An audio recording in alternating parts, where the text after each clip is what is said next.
नमस्कार, बहुत बहुत स्वागत है आपका। आप देख रहे हैं हमारी खास पेशकश। मैं हूं अजीत। विचारधारा बनाम सत्ता की बात आज हम उठाएंगे। प्रधानमंत्री नरेंद्र मोदी के बढ़ते राजनीतिक कद से बेचैन क्षेत्रीय क्षत्रपों की हालत ऐसी हो गई है कि गैर बीजेपी और गैर कांग्रेसी दलों की एकजुटता के नाम पर एक नई पार्टी समाजवादी जनता दल का गठन करने की योजना अब परवान चढ़ चुकी है। लेकिन आपको जानकर हैरानी इस बात की होगी कि इस कवायद में जुटे तमाम नेता जिस कथित सांप्रदायिकता के खिलाफ खड़े होने की कोशिश करने की बात कर रहे हैं, अतीत में उन्हीं ताकतों के सहारे अपनी राजनीति को आगे बढ़ाते रहे हैं और सत्ता में शामिल होने की कोशिश में लगे रहे हैं। कैसे, देखिए इस खास रिपोर्ट में।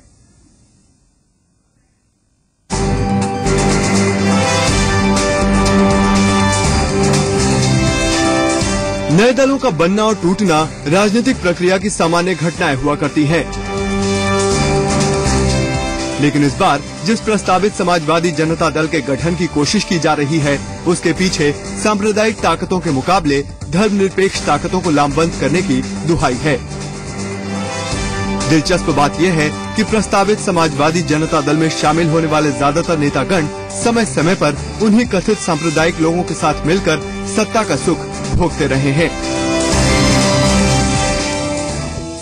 उदाहरण के लिए 1977 में इंदिरा गांधी के मुकाबले गठित जनता पार्टी में ये सभी कथित धर्मनिरपेक्ष नेतागण शामिल थे और आपातकाल के दौरान भी ये सभी नेतागण उन्हीं कथित सांप्रदायिक नेताओं के साथ 19 महीने जेल में भी रहे। ये अलग बात है कि सत्ता के शीर्ष पर पहुंचने की महत्वाकांक्षा ने जनता पार्टी का भी गठन करा दिया और डुअल सिटीजनशिप का मुद्दा बनाकर ये सभी कथित धर्मनिरपेक्ष नेताओं ने खुद को अलग कर लिया। जनता पार्टी जयप्रकाश के सपनों को पूरा करने के लिए बनी। जनता पार्टी टूट गई, मगर हम जयप्रकाश के सपनों को टूटने नहीं देंगे। एक वो वक्त भी था जब जनसंघ के माधव प्रसाद त्रिपाठी और अटल बिहारी वाजपेयी कांग्रेस के खिलाफ राजनीति करते थे। तब मुलायम सिंह यादव ने इनके कंधे से कंधा मिलाकर साथ दिया था। ये बात और है कि बाद में इनके बीच धर्मनिरपेक्षता की दीवार खड़ी हो गई। ऐसे धर्मनिरपेक्ष नेताओं को एक बार फिर राजीव गांधी के मुकाबले उन्हीं कथित सांप्रदायिक नेताओं के साथ मिलकर सत्ता में अंदर और बाहर हिस्सेदारी करते देखा गया। जब वीपी सिंह को पीएम बनाने के लिए दोनों विचारधाराओं के लोग वामपंथी दलों के साथ एकजुट हो गए थे। ऐसे नेताओं की राजनीतिक अवसरवादिता का सबसे बड़ा उदाहरण पंडित अटल बिहारी वाजपेयी के नेतृत्व में संगठित होने वाले एनडीए में सहयोगी दलों के रूप में देखने को मिला था। जब पंडित अटल बिहारी वाजपेयी के नेतृत्व में गठित एनडीए में शरद यादव जैसे दिग्गज समाजवादी और रामविलास पासवान जैसे गरीबों के मसीहा जैसे लोग मंत्रिमंडल में शामिल दिखाई दिए। मैं प्रत्यक्ष अथवा अप्रत्यक्ष रूप से समाजिक या प्रगति नहीं करूँगा। अटल जी की अस्वस्थता के बाद एनडीए के संयोजक का पद हथियाते समय भी शायद समाजवादी शरद यादव को कहीं सांप्रदायिकता की बू नहीं आई। ठीक इसी तरह नीतीश कुमार लंबे समय तक बीजेपी के साथ मिलकर बिहार में सरकार चलाते रहे। कमोबेश यही स्थिति कर्नाटक में एचडी देवगौड़ा की भी रही। एचडी देवगौड़ा के बेटे कुमारस्वामी बीजेपी के साथ मिलकर कुछ दिन तक कर्नाटक के मुख्यमंत्री रहे। रामविलास पासवान सरीखे नेता पहले से ही अवसरवादिता की राजनीति के लिए मशहूर रहे हैं। अब इन नेताओं की बेचैनी का कारण अपना अस्तित्व बचाए रखना है। नरेंद्र मोदी के सामने एक के बाद एक राजनीतिक पराजय झेल रहे ये नेतागण एक बार फिर वही घिसा पिटा सांप्रदायिकता बनाम धर्मनिरपेक्षता का राग अलाप रहे हैं, ताकि 2016 में बिहार और 2017 में उत्तर प्रदेश में होने वाले विधानसभा चुनाव में अपनी राजनीतिक जमीन बचा सकें। समय के साथ खुद को अप्रासंगिक देखते हुए ऐसे नेताओं की मनस्थिति का अंदाजा आपस में 36 का आंकड़ा होते हुए भी इनके एक होने के प्रयासों में दिख रहा है। हालांकि इस बार तीसरे मोर्चे की कवायद से वामपंथी दलों ने खुद को अलग रखा है। ऐसे में बिना वामपंथी दलों के गैर बीजेपी और गैर कांग्रेसी दल मिलकर कितनी मजबूत पार्टी बना पाते हैं, ये देखने वाली बात होगी। वासिंद्र मिश्र, जी मीडिया। मोदी के खिलाफ महागठबंधन की तैयारी में मुलायम सिंह पूरी शिद्दत के साथ जुटे हुए हैं। लेकिन क्या वाकई ये धर्मनिरपेक्षता की लड़ाई है या फिर अपने अस्तित्व को बचाए रखने की जद्दोजहद है? देखिए इस रिपोर्ट में। सत्ता बनाए रखने और सत्ता हथियाने के लिए एक बार फिर गैर कांग्रेसी और गैर बीजेपी राजनीतिक दलों के मेल मिलाप की गतिविधियां तेज हो गई हैं। मकसद है बीजेपी के खिलाफ एक महागठबंधन बनाना। राजनीतिक हलकों से मिल रहे संकेतों के आधार पर कहा जा सकता है कि जल्द ही गैर कांग्रेसी, गैर बीजेपी और गैर वामपंथी दलों की एक नई पार्टी बन जाएगी। इसी महागठबंधन की रूपरेखा पर चर्चा करने के लिए ही 4 दिसंबर को मुलायम सिंह के घर पर जनता परिवार की बैठक में आरजेडी प्रमुख लालू प्रसाद यादव, जेडीयू के नेता शरद यादव और नीतीश कुमार, जेडीएस के नेता और पूर्व प्रधानमंत्री एचडी देवेगौड़ा, समाजवादी पार्टी के नेता रामगोपाल यादव और शिवपाल यादव और एसजेपी के कमल मोरारका शामिल हुए। लेकिन बीजेपी के खिलाफ बड़ा मोर्चा बनाने की ये कवायद क्या वाकई कारगर साबित होगी? कभी कांग्रेस तो कभी बीजेपी के साथ सत्ता का सुख भोगने वाली ये सभी पार्टियां आज खुद को गैर कांग्रेसी और गैर बीजेपी मान रही हैं। क्या इनके होने से भारतीय राजनीति में कांग्रेस और बीजेपी के अलावा कोई मजबूत विकल्प मिलने की उम्मीद की जा सकती है? कांग्रेस बेफिक्र है और इसे इन नेताओं का अस्तित्व बचाने की लड़ाई करार दे रही है। कोई भी मोर्चा बिना किसी सिद्धांत और कार्यक्रम के बनता है तो उसका कोई भविष्य नहीं होता है। इनका न कोई सिद्धांत बना है, न इनका कोई कार्यक्रम है और न ही ये यूपी बिहार के बाहर कोई अस्तित्व रखते हैं। इसलिए ये मोर्चा ऐसे ही अपने आप में बिखर जाएगा और इसकी कोई राजनीतिक उपयोगिता नहीं होगी। इन मोर्चे के सभी घटकों ने कोई प्रभावी भाषण अभी तक पार्लियामेंट में वर्तमान सरकार के खिलाफ नहीं दिया है जिसका जनता पे कोई असर हो। आप कमरे में बैठक कर रहे हो और परस्पर एक दूसरे के विरोधी, नीतीश लालू के विरोधी, लालू नीतीश के विरोधी। मुलायम सिंह जी लालू समधी हो रहे हैं तो वो रिश्तेदारी के मोह में एक हो रहे हो कि नहीं, ये भी एक दूसरे विरोधी है। ये मोदी को और मजबूत कर रहे हैं। मोदी से मुकाबला सिर्फ कांग्रेस करेगी। जनता परिवार को साथ लाकर महामोर्चा बनाने की कमान मुलायम सिंह यादव ने संभाली है और उनका मानना है कि जनता परिवार साथ मिलकर देश में एक नई पहचान बनाएगा। समाजवादी पार्टी मानती है कि सत्ता पर लगाम लगाने के लिए ये महामोर्चा एक सशक्त विपक्ष की भूमिका निभा सकता है। अभी सत्ता पक्ष तो काफी मिल गया वोटरों को, तो विपक्ष को भी ये करना पड़ेगा, बिखरा हुआ विपक्ष एक हो जाए, क्योंकि बेलगाम सत्ता लोकतंत्र के लिए नुकसानदेह है। सत्ता में लगाम जरूरी है, नहीं लगाम होगी तो लोकतंत्र का जो मुखिया है वह अधिनायकवादी हो जाएगा।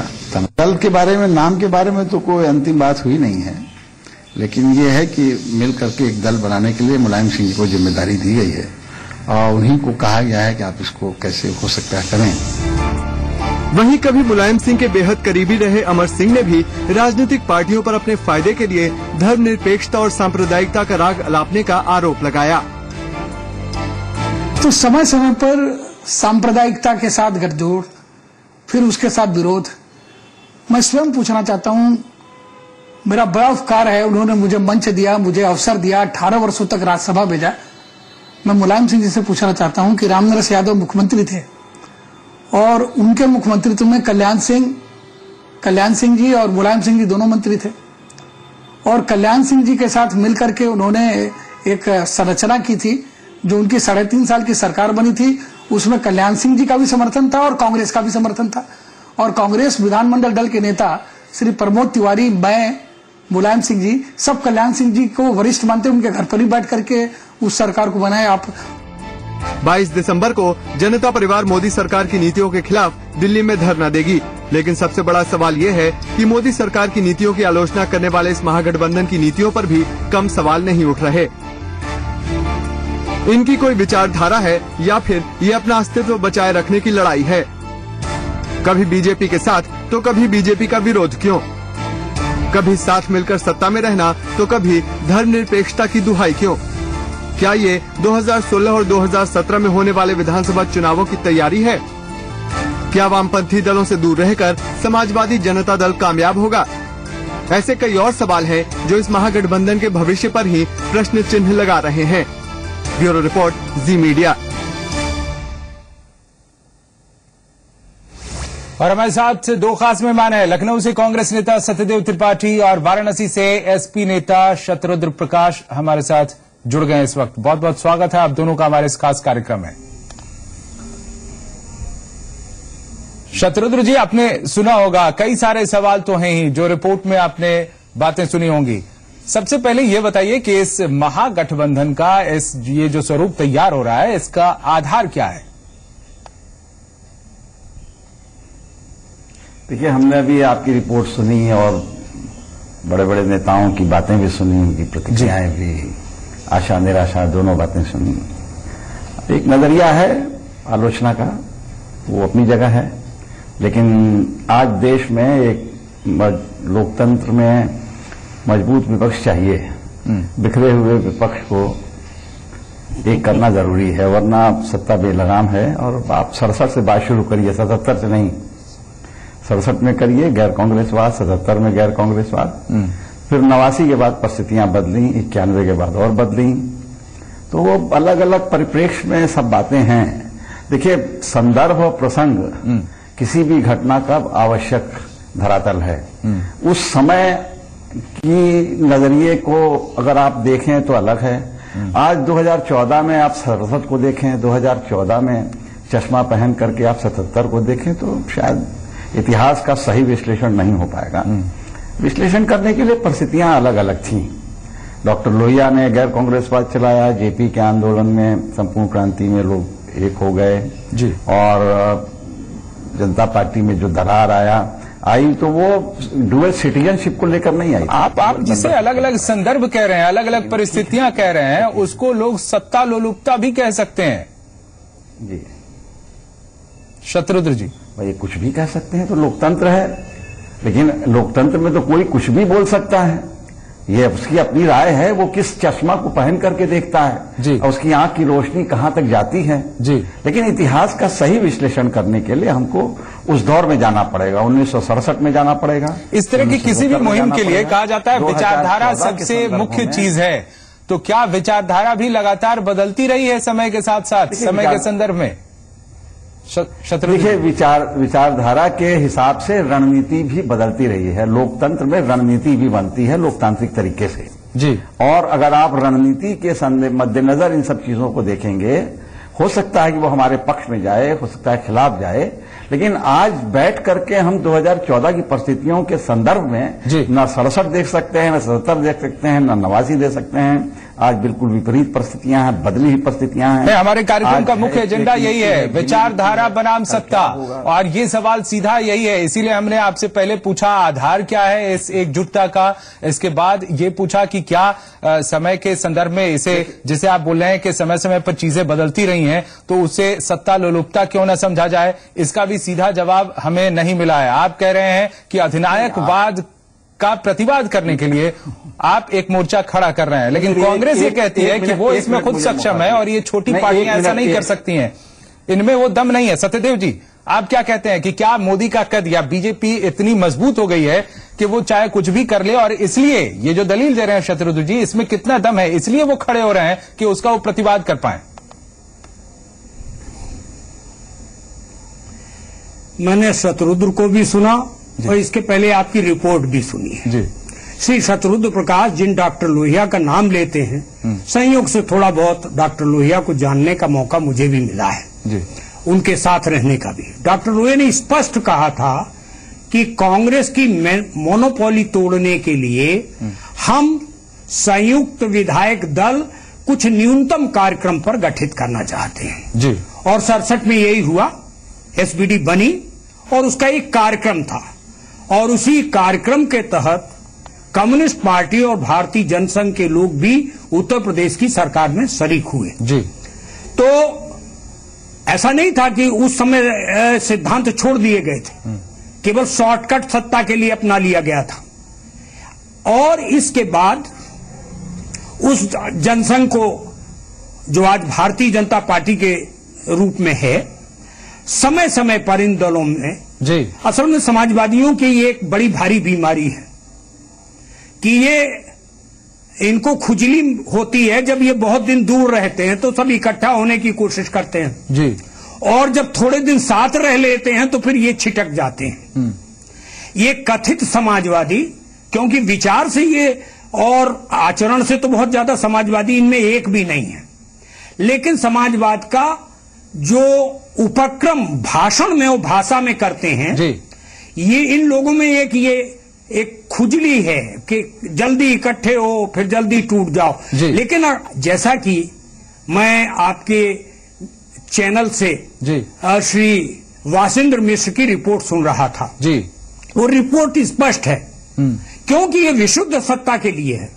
सत्ता के अतिरिक्त इसके पीछे न कोई कार्यक्रम है न कोई सिद्धांत है, और जो सिद्धांतहीन और कार्यक्रम विहीन गठबंधन होते हैं वो केवल अपॉर्चुनिज्म होते हैं, और आज ये सब अपॉर्चुनिज्म के शिकार हैं।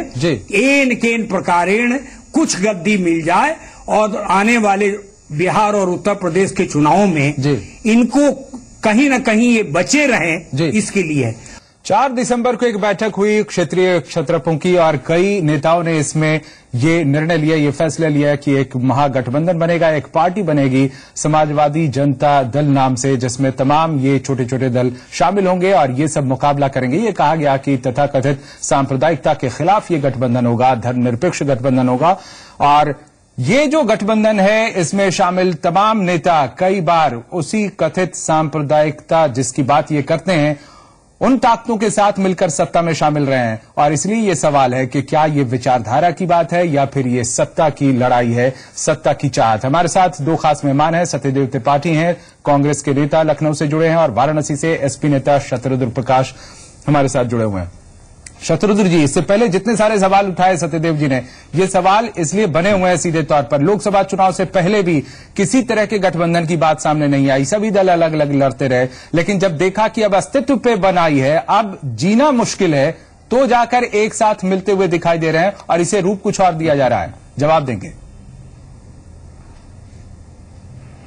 देखिए, आप बिल्कुल सही कह रहे हैं अपने हिसाब से, और सत्यदेव जी बड़े भाई हैं, उनकी मैं किसी बात का प्रतिवाद नहीं करता हूं। इतना ही कहना चाहूंगा, तुलसीदास जी ने कहा है समर्थ को नहीं दोष गोसाई। वो जो भी बोले हम बुरा नहीं मानेंगे उनकी बात का, लेकिन लोकतंत्र अपने आप में एक विचारधारा है, राजनीतिक विचारधारा है, और लोकतंत्र मूल्य है, उसके बाद समाजवाद है, उसके बाद गैर कांग्रेस। इसी लोकतंत्र में आप जिस डायरेक्शन में जा रहे हैं, इसी लोकतंत्र में वो आम लोग जिनके लिए आप राजनीति करते हैं, वो आपको किस नजरिए से देखेंगे? आप जिनके साथ रहकर सत्ता का सुख लेते रहे, आप उन्हीं के खिलाफ ये गठबंधन बनाने की बात कर रहे हैं। तमाम नेता इसमें जो शामिल हैं वो कभी न कभी उनके साथ रहे, बीजेपी के साथ मिलकर सत्ता में रहे, फिर बीजेपी के खिलाफ ये लड़ाई लड़ने का ये आह्वान आप सुनना ही नहीं चाहते हैं, किस नजरिए से देखेंगे? नहीं, आप हमारी बात को सुनना ही नहीं चाहते हैं ना जी, बताएं। आप इस समय हमारी बात को सुनना ही नहीं चाहते हैं, तो देखिए ये तो लोकतंत्र के अनुकूल मैं समझता हूं नहीं है। आप हमसे असहमत हैं, आपकी पूरी रिपोर्ट हमसे असहमत है, सत्यदेव जी हमसे असहमत है, इसके बाद भी तो हम अपनी बात कहेंगे, इसीलिए तो हम देखिए बात असहमति की नहीं है, बात केवल इतनी सी है कि आम लोगों के मन में जो संदेह है, शंका है, उसको हम आपको बोलने रहे हैं, उस पर जवाब चाह रहे हैं। अगर आप हमको बोलने ही नहीं देना चाहते हैं, नहीं आप जवाब ऐसा चाह रहे हैं, हमको बोलने तो दीजिए जी, मैं अपने हिसाब से ना बोलूंगा, आप जो सोचते हैं वही बोलूं, ऐसा संभव नहीं है। बताएं। देखिए ये भक्ति काल तो नहीं है कि बैठ करके ढपले, हाँ मैं बता रहा हूं, मेरी बात सुन लीजिए, टोका टाकी थोड़ा कम करिएगा तो हमको, क्योंकि मैं थोड़ा परेशान हो जा रहा हूं आपके ठोकने पर जी। और देखिए ये बात यह है कि बुनियादी चीज है संसदीय लोकतंत्र, और जब हमको लगेगा, किसी को भी लगता है कि लोकतंत्र कमजोर हो सकता है, लोकतंत्र में विपक्ष बिखरा हुआ है, उसको एक करने की कोशिश की जा रही है। ये 4 दिसंबर को जो बैठक हुई आखिरी बैठक तो है नहीं, या आज जो होगा, अब कल क्या होगा, परसों क्या होगा, ये राजनीतिक प्रक्रिया का आकलन कुछ लोग करते हैं, लेकिन अभी सर उस सवाल का जवाब नहीं आया शत्रुद्र जी कि आम लोग इसे किस चश्मे से देखें, जिस चश्मे का जिक्र आप कर रहे थे। हमारी असहमति, रिपोर्ट की असहमति, सत्यदेव जी की असहमति एक तरफ है। आप वही जवाब चाहते हैं जो आप जो बोल रहे हैं, मैं वही जवाब दूं, ये तो संभव नहीं है। देखिए मैं जो बोलूंगा अपने हिसाब से बोलूंगा जी, आप मुझको बिल्कुल असहमत हो जाइए, खारिज कर दीजिए, आप उसकी रिपोर्ट आप हमको मत मानिए, आप हमको जो चाहे सो कहिए, आप आजाद हैं, आपका चैनल है, सत्यदेव जी कुछ कहें, लेकिन हम जो काम हो रहा है उसके पीछे हमारा जो नजरिया वो तो सुनेंगे आप जी। नजरिया यही तो पूछ रहे हैं कि आम लोग इसे किस नजरिए से देखें, जिनके साथ से उनके मुखालफत में आप खड़े हो रहे हैं, तो वो इस गठबंधन को किस रूप में लें? चलिए सत्यदेव जी इस पर कहना चाह रहे थे कुछ टिप्पणी। सोच रहा है कुछ कहे जी सत्यदेव जी। देखिए अदीब साहब जी, मैं चाहता था कि शत्रुघ्न जी की भी बात सुनी जाती जी। शत्रुघ्न जी मेरे छोटे भाई हैं, मैं इनसे बहस तो नहीं करूंगा, लेकिन एक बड़ी विचित्र स्थिति है कि जब सुविधा अनुसार नाम जाप करना, चाहे लोहिया का नाम, चाहे जेपी का नाम, और उनके विपरीत आचरण करने वाले लोग जी। अब मैं उस लंबी बहस में भले ही न जाऊं। अब नीतीश कुमार जो कल तक जी भारतीय जनता पार्टी के सहयोग से सरकार चला रहे थे, नीतीश कुमार जो अटल बिहारी वाजपेयी की सरकार के मंत्री थे जी, नीतीश कुमार जो कल तक लालू को सबसे बड़ा, यानी किन किन शब्दों का इस्तेमाल करते हैं, मैं उन शब्दों में नहीं जाना चाहता हूं। अब उनको, नीतीश कुमार जी को ज्ञान प्राप्त हो गया कि अब लोकतंत्र खतरे में, चलो भाई लालू से मिल जाए।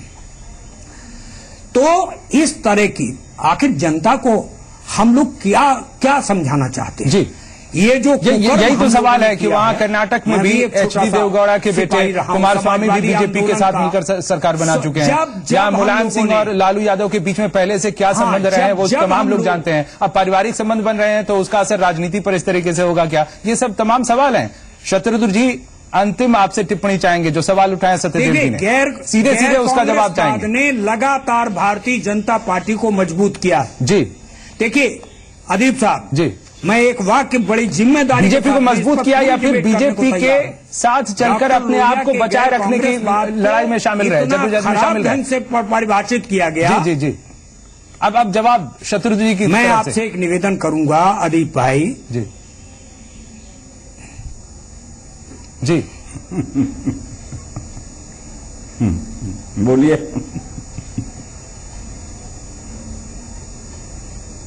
सत्यदेव जी जो कह रहे थे, शत्रुघ्न जी आपके सवाल की ही प्रतीक्षा में अभी तक हैं। हाँ हाँ हाँ, अरे माफ करिएगा, मैं समझ रहा था कि सत्यदेव भाई कुछ कहना चाहते हैं जी। बहुत कुछ कह चुके हैं, हम बहुत सुन चुके हैं बड़े धीरज के साथ। जब भी कहेंगे हम धीरज से सुनेंगे जी। लेकिन मैं आपसे फिर निवेदन करना चाहता हूं कि लोकतंत्र अपने आप में, संसदीय लोकतंत्र हमारी धरातल की बात है, और ये कभी भी जब 67 हो, 77 हो और आज भी हो, अगर सत्ता बेलगाम होगी जैसा कि हो रहा है, आज के प्रधानमंत्री को जो बहुमत मिला है उसके मुताबिक दल छोटा पड़ रहा है, पार्टी छोटी पड़ रही है, कैबिनेट छोटी पड़ रही है, एक व्यक्ति सब पर हावी हो रहा है। आज वो सब पर हावी हो रहा है तो कल देश पर हावी हो जाएगा। ऐसी स्थिति में समझदारी या दूरंदेशी यही है, फोरसाइट यही है, स्टेटमेंटशिप यही है कि सब बिखरे हुए लोगों को एक किया जाए। शुरुआत में भी यही बात आपने कही थी शत्रुघ्न जी, लेकिन सवाल उससे कहीं आगे, हमको आने वाले दिनों में क्या करना है, हमको ये देखना है कि आने वाले दिनों में क्या करना है। सवाल पूछा था उसका जवाब मिला आपको शत्रुघ्न जी? हम लोग एक मिनट सुन लीजिए। हम लोग आगे देखू हैं, पीछे देखू नहीं है, और प्रोग्रेसिव आदमी हमेशा आगे देखता है जी। 2012 से 13 में, 13 से 14 में, 14 से 15 में आना है, ये राजनीति की धारावाहिकता है जी। और धारावाहिकता राजनीति की पिछड़ा खाली पीछे मुड़कर देखें तो मुड़ के ना देख, इसमें आगे देखिए। आपको लगता है कि जनता समझ जाएगी इस बात को? सत्यदेव भाई से भी कहूंगा, हमारे बड़े भाई बेनी बाबू, उनसे भी निवेदन करूंगा, आगे देखिए, आगे क्या होगा, भविष्य को भी देखिए। आपको लगता है कि आम लोग इसे समझ जाएंगे? बिना कांग्रेस के ये बिना कांग्रेस को जोड़े क्या कोई मजबूत विपक्ष कभी बन सकता है? 2 सूबों से कहीं सरकार बदल जाएगी क्या? मोदी पे अंकुश लगाने के लिए आप कांग्रेस को गैर कांग्रेस और गैर भाजपा का नाम दे सकते हैं? कहीं न कहीं आप उन आदर्शों पर आइए। आप बात कर, और लोकतंत्र भाई बात करिए, सबसे बड़ी पार्टी को आप निगलेक्ट नहीं कर सकते जी।